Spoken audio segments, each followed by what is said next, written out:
진지하면 속은 거라고 그러시면서 왜 이렇게 진지하게 화를 내시냐고.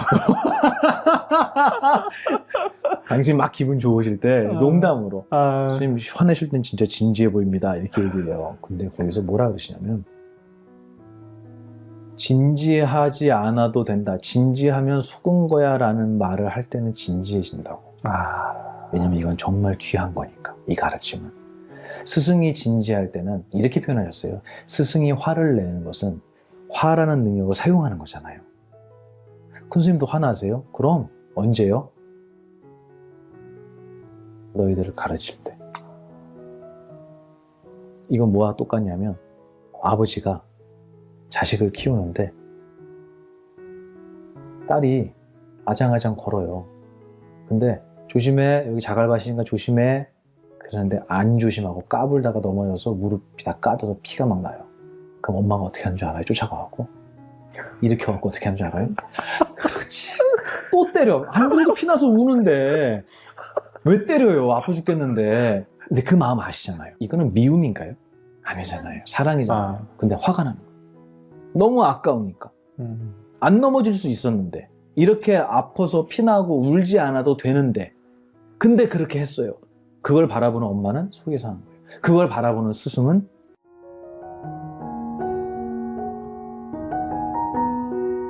어느 날 조금씩 가까이 오는 거예요, 얘가. 그리고 나중에는 붙잡았죠. 간식 이런 것도 주고 게사료도 좀 주고. 그러더니 점점 가까워졌어요. 얼마나 기생충이 많은지. 그리고는 이제 스님들을 졸졸 따라다녔어요. 근데 어느 날 걷다가 도량 안에서 바람에 꺾어졌는지 나뭇가지가 이만한 게 떨어져 있어서 저기 산으로 던지려고 이렇게 주웠어요. 후다닥 도망가는 거예요. 기겁을 하고 도망가는 거죠. 왜 이러지? 저는 이것 때문에 그런지 몰랐어요. 바닥에서 나뭇가지 부러진 짝대기를 들었는데 도망갔어요. 두 가지만 보면 도망갔거든요. 하나가 뭐였냐면 끈. 느껴지시죠? 뭐가 느껴지세요? 끈에 묶이고 매를 맞았던 거예요. 걔한테 물어보지 않아도 알아요. 그 얘기는 불교 심리학의 가장 큰 메커니즘이에요. 세상을 바라보는 견해는 기억에 의해서 만들어진다. 힘든 기억이 많으면 아무리 좋게 보려고 해도 그게 좋게 보이지가 않아요. 그 친구는 짝대기를 자기를 때리려고 드는 게 아니라고 알았을 수도 있어요. 저는 한 번도 때린 적이 없고 맛있는 것만 줬으니까. 하지만 조건 반사 같은 거예요. 기억의 힘은 그렇게 강력하거든요. 옛날에 저런 거에 얻어맞았던 기억이, 아픈 기억이 많으면 나도 모르게 그것을 볼 때 두려움이라는 견해로 볼 수밖에 없는 거예요. 이 세상을 살아가면서 우리 팀장님을 좋은 사람이라고 봐야지. 그럼 보여요, 안 보여요? 보여요?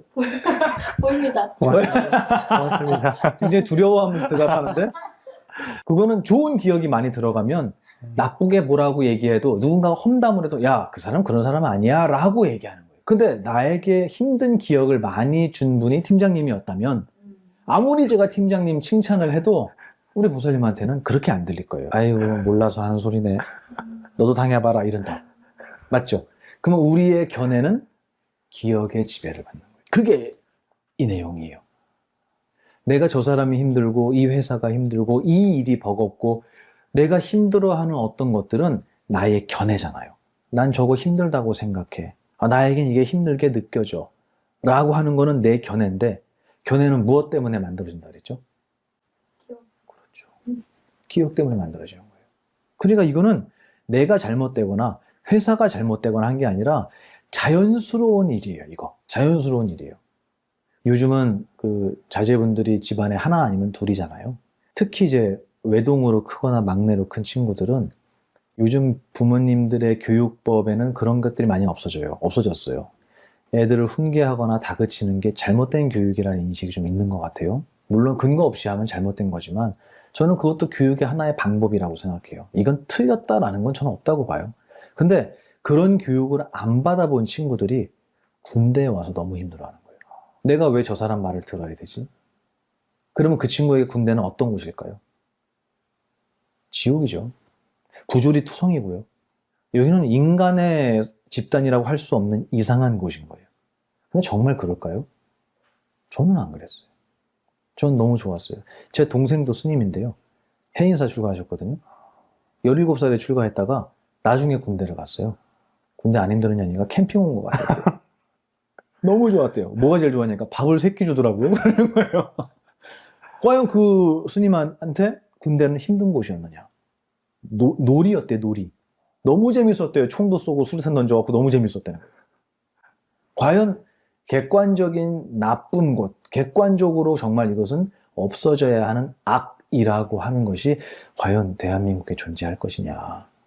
저는 모든 것이 상대적이라고 봐요. 우리가 어떻게 저런 인간을 따라다니지라고 해도 그 사람에게 충성하는 사람도 있더라는 거죠. 그러니까 결국은 옳고 그름은 내 외부에, 나의 바깥에 있는 게 아니라 나의 견해 속에 있지 않았을까라는 질문을 안 할 수가 없는 거예요. 근데 이 질문을 누가 제일 간절하게 하냐면 은퇴하신 분들이 해요. 저한테 묻더라고요. 남성분들이. 스님 옛날에는 너 때문에 그래. 너 때문에 그래. 너 때문에 그래. 그랬대요. 무언가 불편하거나 일이 안 되면 이렇게 안 되는 것의 요인을 상대방한테 찾았대요. 평생을. 근데 어느 날이 되니까 찾다 보니까 더 이상 찾을 수가 없는 거예요. 일은 잘못돼 있는데. 그래서 어느 날 나한테 문제가 있는 거 아닐까? 이 사람은 알고 있었어요, 처음부터. 하지만 핑계댈 게 없어지니까, 은퇴를 해버렸으니까 나에게 문제가 있는 게 아닐까? 라고 생각할 때 정말 죽고 싶었습니다. 이렇게 얘기하더라고요. 부정할 수가 없으니까. 이거는 평생을 내 옳고 그름, 좋고 나쁨, 정의와 불의 이런 것들이 내 견해 속에만 있었다는 거. 그리고 그 견해는 절대적으로 기억에 의지했다라는 거. 그렇기 때문에 기억은 우리가 다 다르잖아요. 그래서 이 세상 사람들의 목소리가 하나로 화합되는 일이 없는 거예요. 기억이 다르기 때문에. 그럼에도 불구하고 그거를 나로 삼고 그 견해가 맞다라고 우기면서 평생을 살아온 사람들이에요. 우리 다 그렇게 살아왔던 거예요. 그러니 제가 강의를 할 때 견해와 기억의 구조를 설명하고 당신에게 세상이 그렇게 보이는 것은 당신의 기억 때문입니다. 근데 그 기억은 당신이 갖고 온 게 아니라 당신이 세상에 와서 나중에 얻어진 겁니다. 그럼 기억은 나일까요, 남일까요? 굉장히 깊은 얘기를 했어요. 맞아요. 사실은 맞는 거예요. 근데 제가 설명드린 거는 내가 갖고 온 게 아니라 그랬잖아요. 백지였잖아요, 나올 때. 한국말도 모르고 나왔는데. 그러면 기억의 내용은 전부 다 세상에 의해서 얻어진 거예요. 근데 그걸 그대로 받은 게 아니라 내가 해석하면서 집어넣었잖아요, 기억에.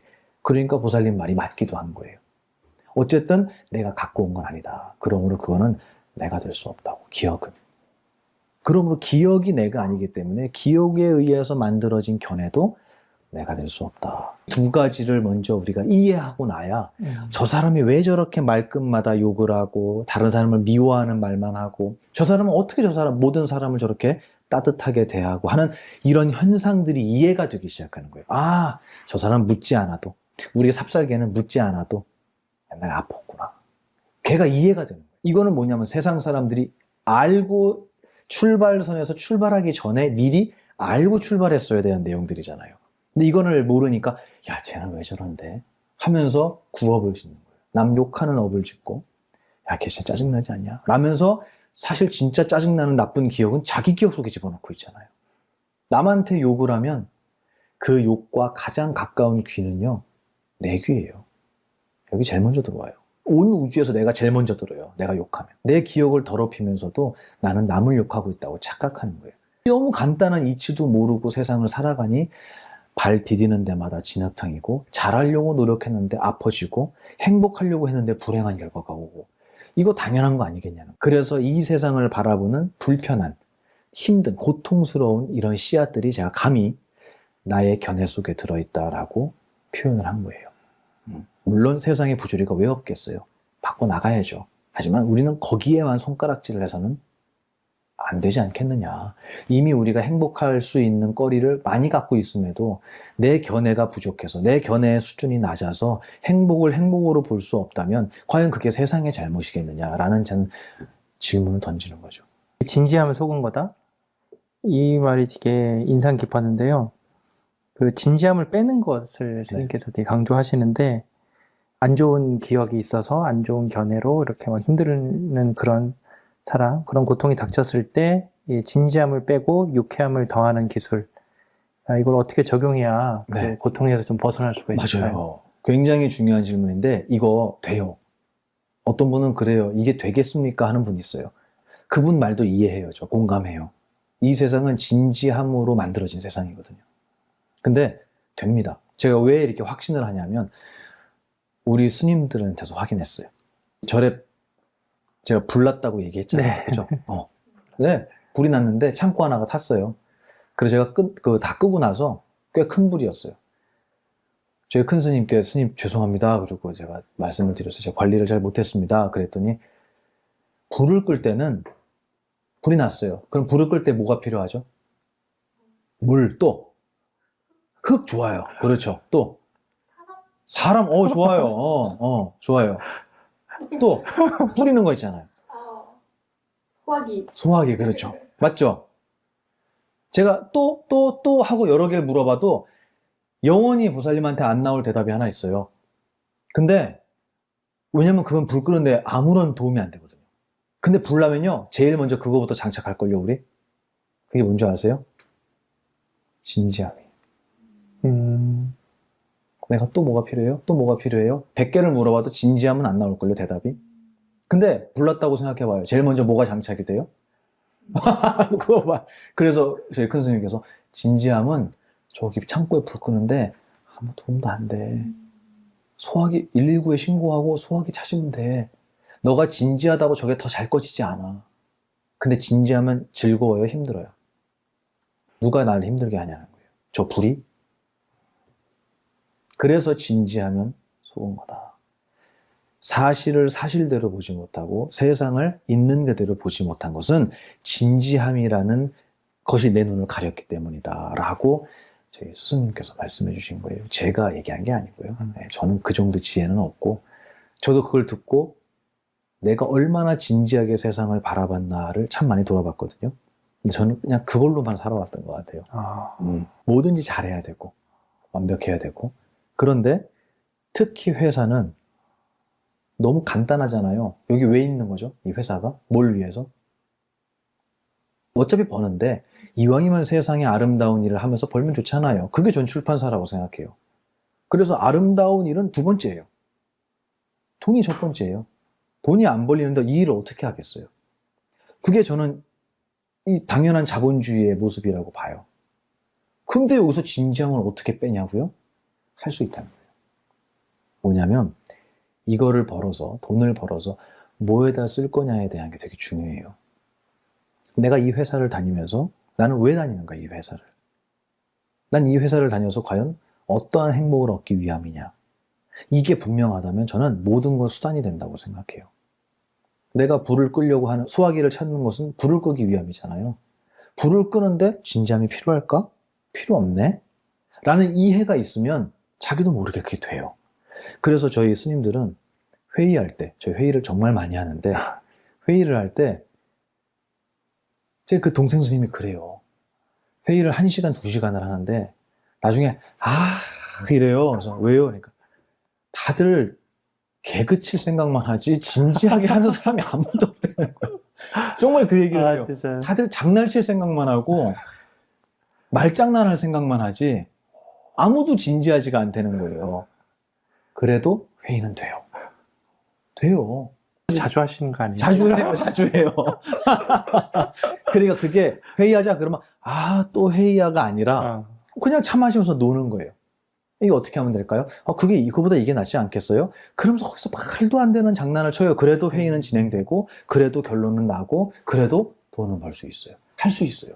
우리는 의견을 모아서 한 방향으로 가는 거에 있어서 진지함은 사실 아무리 짜게도 쓸모가 없는 건데 장착을 제일 먼저 하는 거예요. 마치 불 끌 때 진지해지는 것처럼. 그래서 저는 규모가 큰 회사야 이게 바뀌려면 모두가 이런 것을 공부해야 되잖아요. 정말 어렵거든요. 그래서 저는 이거를 가정에서부터 시작하자고 얘기해요. 가족 구성원은 기껏해야 서너 명이잖아요. 이 가족 구성원들이 먼저 얘기하는 거예요. 우리 이 강의를 들어보니까 진지하면 아무 도움이 안 돼. 맞아요. 그러고 보니까 아버지가 말씀하실 때 항상 내가 진지하게 그거를 심각하게 받아들이니까 항상 인상을 쓰고 아버지한테 막말을 했던 것 같아요. 야, 우리 진지하지 않게 얘기해보자. 그리고 일부러 더 농담하는 거예요.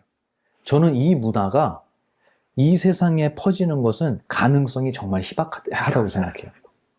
왜냐하면 이 세상은 진지한 사람이 훨씬 많거든요. 그렇다고 안 할 거냐라고 저는 물어봐요. 힘들다고 안 할 거냐고. 저는 나부터 하겠다. 그래서 어떤 분이 저한테 인터뷰할 때 그래요. 스님은 강의를 하시는 거 보면은 스님의 권위 이런 걸 찾아볼 수가 없대요.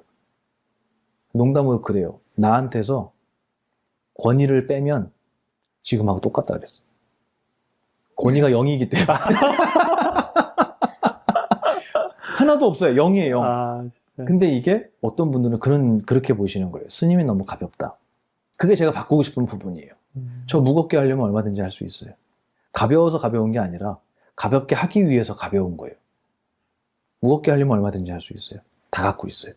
그래서 무거워야 할 자리는 얼마든지 무겁게 할 수 있어요. 하지만 무거워야 할 필요가 없는 자리, 무거워서는 안 되는 자리에선 한없이 가벼워야 된다고 봐요. 저는 그걸 다 할 줄 아는 가장 자유로운 분들이 출가자라고 생각해요. 근데 저는 가끔 사찰에서 음악회 하잖아요. 음악회 하면 막 앞에서 트로트 가수도 있고 막 요즘에는 트로트가 아이돌도 오고 막 그러잖아요. 네. 다 뒤에서 춤추고 난리가 나요. 근데 스님들은 이렇게 앉아있어요. 이게 맞을까? 스님들이 제일 먼저 일어나서 춤추면 안 될까? 그렇다고 저 위의가 없고 공부의 수준이 낮고 깨달음의 깊이가 낮은 스님이라고 사람들이 손가락질할까요? 전 그렇게 생각 안 합니다. 자유로운 모습을 보여주는 게 저희 스님들이라고 생각을 해서 저는 그런 모습을 보여주고 가족에서부터 진지함을 빼는 훈련, 연습을 시작하자. 저는 그게 어떻게 보면 책에서 중점적으로 무게를 다루고 싶은 거예요. 세속에 살면서 남들이 감히 흉내낼 수 없는 시너지와 기술을 가지려면 진지함을 빼야 된다. 그러면 쟤네는 맨날 뭐 이렇게 재밌대? 누구나 하하 웃는 소리에는 귀를 기울이거든요. 눈이 가거든요.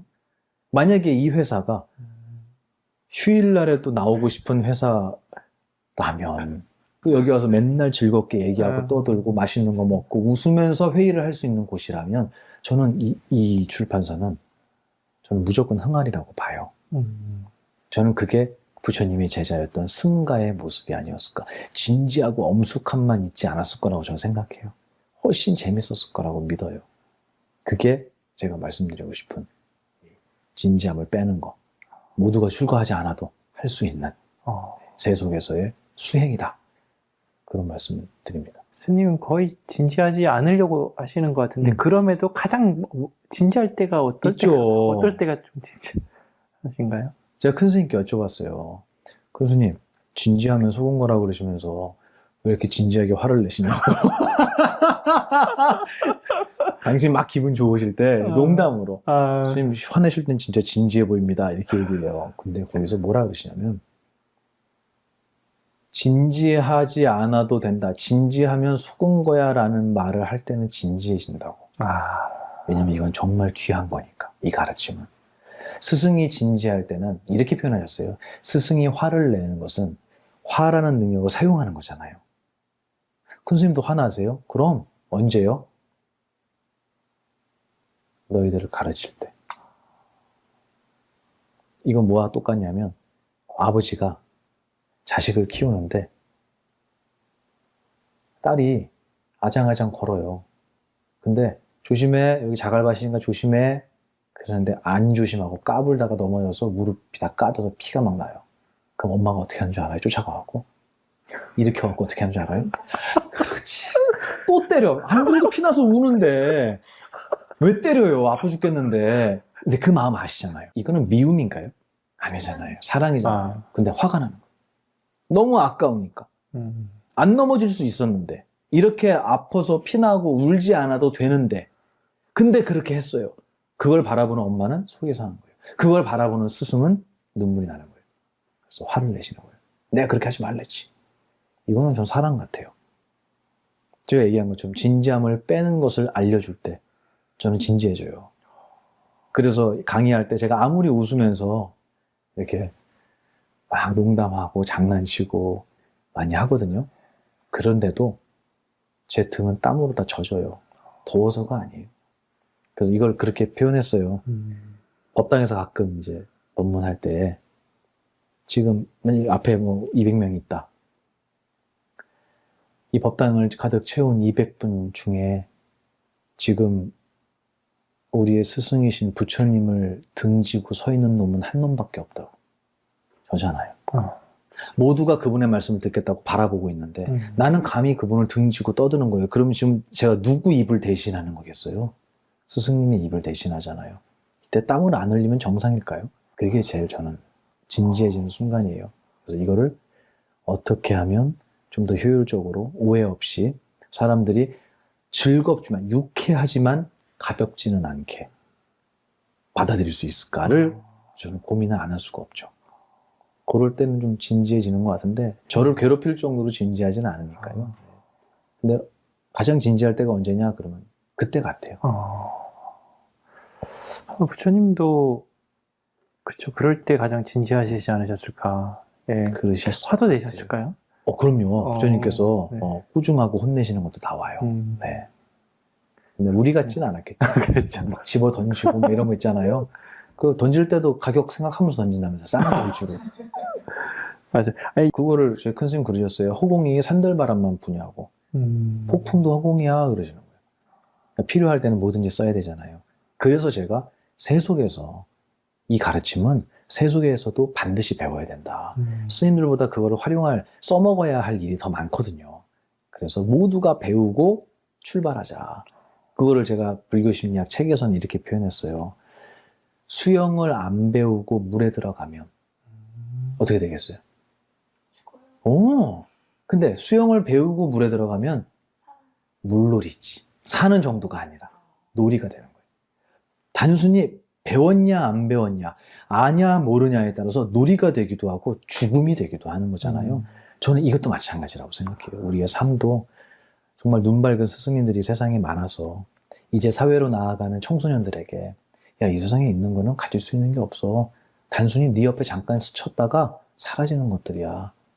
너가 정말로 이 세상에 욕심내야 될 거는 색깔, 소리, 냄새, 맛에 욕심 부리는 게 아니라 이 세상이 아름다운 세상, 모두가 행복할 수 있는 세상을 만들어가는 보이지 않는 가치에 넌 욕심을 내야 되지 않겠어? 제가 그래요. 저희 절에 오는 고등학생한테 그랬어요. 야, 대흉군만 키우지 말고 좀 교양 좀 키워봐라. 제가 그랬어요. 대흉군 이거 맨날 운동해갖고 만져보래요 저한테 고등학생이.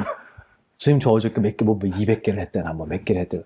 대흉군만 키우지 말고 좀 교양을 좀 키워봐. 제가 그랬어요. 이게 농담이 아니라 보이지 않는 것에 대한 가치를 두는 것이 저는 교양이 있는 사람들이고 지혜로운 사람들이라고 생각해요. 그리고 갈수록 보이는 것에 가치를 둔다라는 것은 저는 후퇴한다. 퇴보하고 있는 거 아닌가? 라는 생각도 감히 합니다. 물론 물질도 필요하겠지만 이게 발달할수록 더 깊어져야 하는 것이 보이지 않는 정신적인 가치라고 생각해요. 저는 많은 사람들이 이 부처님의 가르침이 상식이 되는 나라를 꿈꿔요. 누가 이 얘기를 듣고 어떤 스님이 피식하고 콧방귀를 뀌시더라고요. 너무 큰 꿈을 갖고 있다고. 근데 저는 가능하리라고 봅니다. 몰라서 그랬을 뿐이지 누구라도 연기법을 듣고 생멸법을 듣고 상직법을 듣고 부처님의 가르침을 들으면 부정할 수 없잖아요. 그리고 그 눈으로 세상을 바라볼 때 우리 모두가 진지하지 않고 화라는 것을 정말 장난감처럼 쓸 수 있는 그런 날이, 그런 대한민국이 오지 않을까. 근데 집을 질 때 망치 하나로 못 짓듯이 이 세상을 바꾸어 나가는 데 있어서 화라는 연장 하나 갖고 바꿀 수가 없거든요. 화를 낸다고 세상이 바뀌진 않거든요. 근데 우리는 연장이 하나밖에 없었던 것 같아요. 이런 연장을 수없이 알려주신 분이 저는 석가모니 부처님이 아니셨을까라고 생각을 해서 이 이야기가 종교의 영역을 넘어서서 많은 분들에게 삶에 정말 소중한, 유용한 기술이자 노하우로 작동을 했으면 좋겠다. 이런 바람을 가지고 있습니다. 오늘 초대해 주셔서 감사했습니다.